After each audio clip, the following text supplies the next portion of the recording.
Very good morning to all. This is class 8 Social Studies part 2 Geography chapter number 1 Resources. So student, we are already discussed the types of resources included on the basis of origin, on the basis of exhaustibility.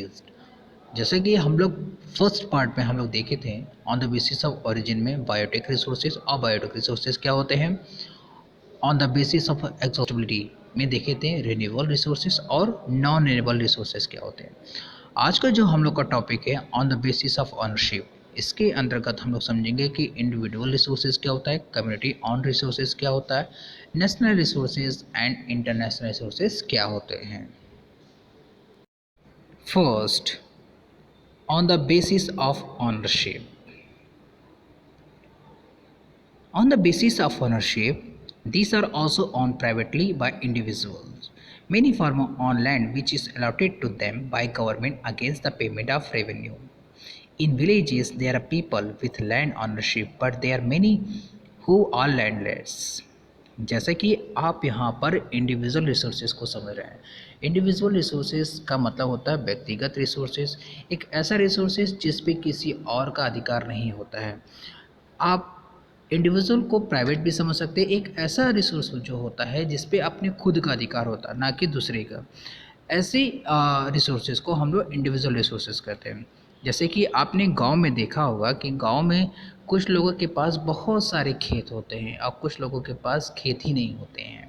तो जिसके पास बहुत सारे खेत होंगे तो किसी एक व्यक्ति का होगा, तो उसके पास उस रिसोर्स का बहुत ज़्यादा यूज़ कर सकता है। जिसके पास खेत ना हो तो वो दूसरे के खेत में काम करेगा, तो वो अपने इनकम का रिसोर्स बनाएगा। People on plots, houses in other property, plantation, land, ponds, water, in well, etc. जैसे कि आपने देखा होगा कि बड़े बड़े जिनके पास प्लाट होते हैं वो उनके रिसोर्स बहुत ज़्यादा होते हैं। अगर प्लांटेशन ज़्यादा होंगे यानी कि पौधीकरण ज़्यादा होंगे, जहाँ पर खेत बहुत ज़्यादा होंगे, उनसे रिसोर्स होंगे। किस टाइप के रिसोर्स होंगे, जैसे कि अगर वहाँ पे कोई भी क्रॉप्स लगते हैं तो उस क्रॉप्स जब ज़्यादा से ज़्यादा होंगे तो उनकी इनकम भी बहुत ज़्यादा होगी। तो जिनके पास बहुत सारे खेत होंगे उन पे एक ही व्यक्ति का अधिकार होगा, तो ऐसे को हम लोग इंडिविजुअल रिसोर्सेज बोलते हैं।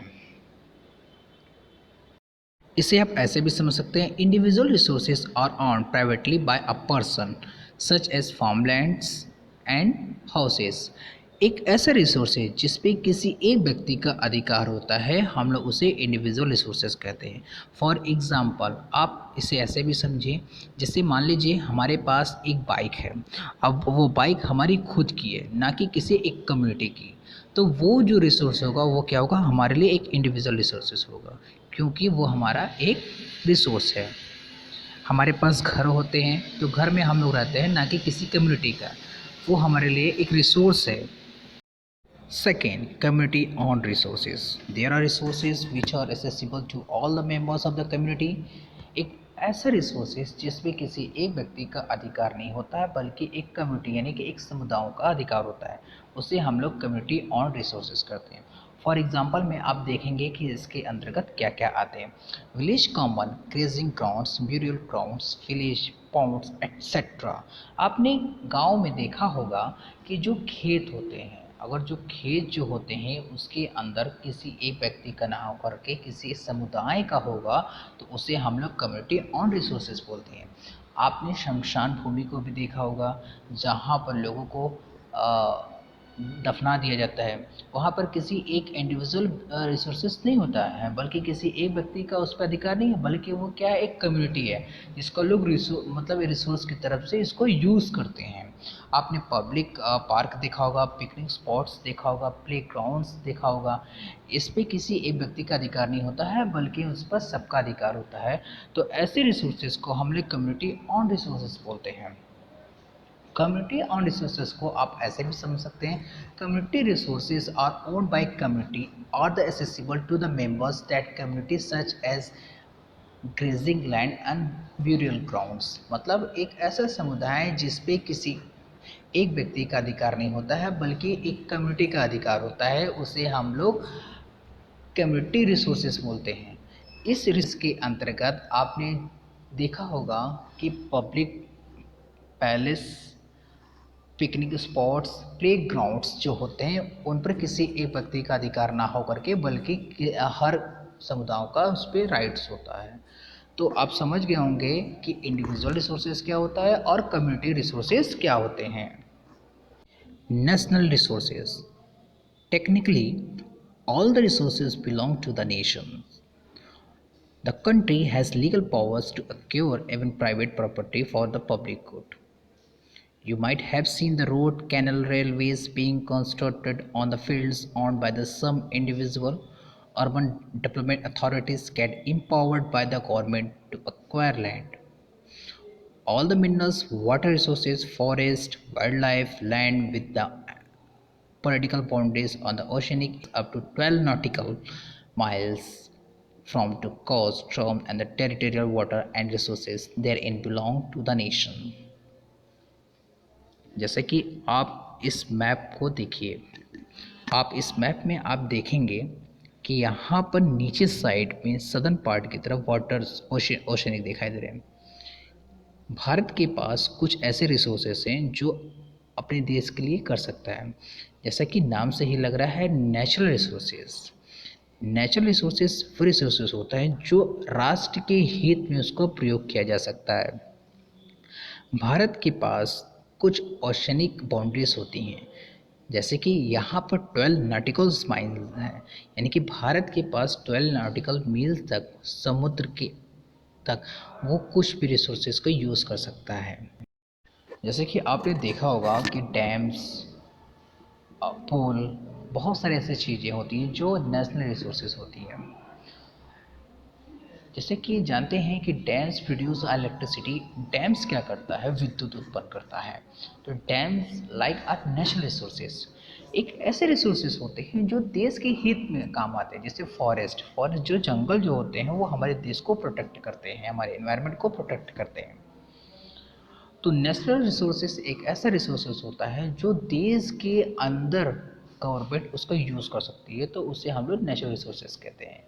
नेचुरल रिसोर्सेज को आप ऐसे भी समझ सकते हैं, natural resources belong to the nations, मतलब एक ऐसा रिसोर्सेज जो संबंध रखता है देश से, उससे हम लोग नेचुरल रिसोर्सेज बोलते हैं। For example water resources, forest, minerals, यानी कि पानी। पानी क्या है? एक स्रोत है हमारे लिए। फॉरेस्ट क्या है? एक हमारे लिए रिसोर्सेज है, यानी कि स्रोत है हमारे। मिनरल्स, मिनरल्स क्या है? हमारे जिनका हम यूज़ करके इसको क्या कर सकते हैं? डेवलप कर सकते हैं।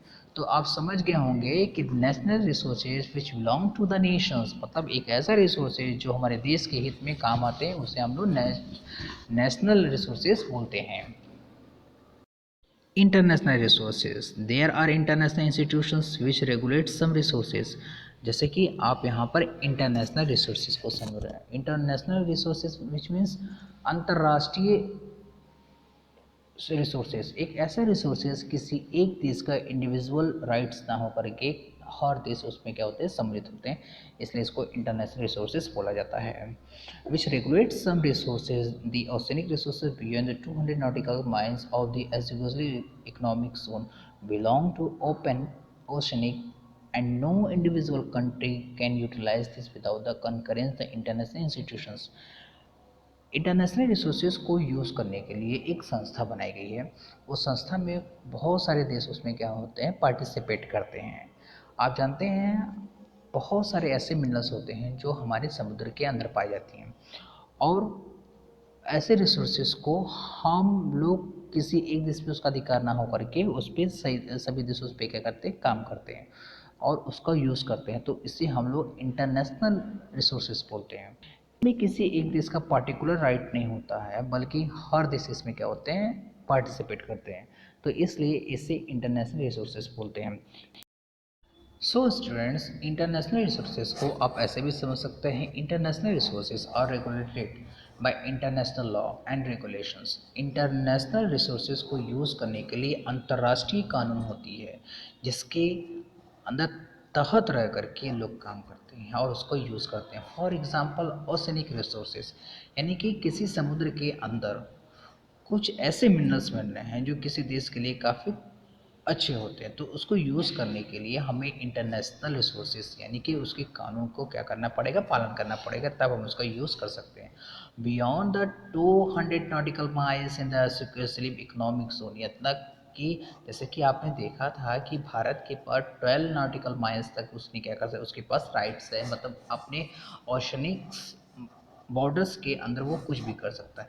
लेकिन इंटरनेशनल रिसोर्सेज के अंतर्गत आपको कानून का पालन करना पड़ेगा और इसके साथ ही साथ उसके 200 नॉटिकल माइल्स के तहत में आपको काम करना पड़ेगा। सो स्टूडेंट्स, इस वीडियो में आपने जाना individual resources, community resources, natural resources और इंटरनेशनल रिसोर्सेज क्या होता है। सो स्टूडेंट्स, नेक्स्ट वीडियो में आप पढ़ेंगे on the basis of usability,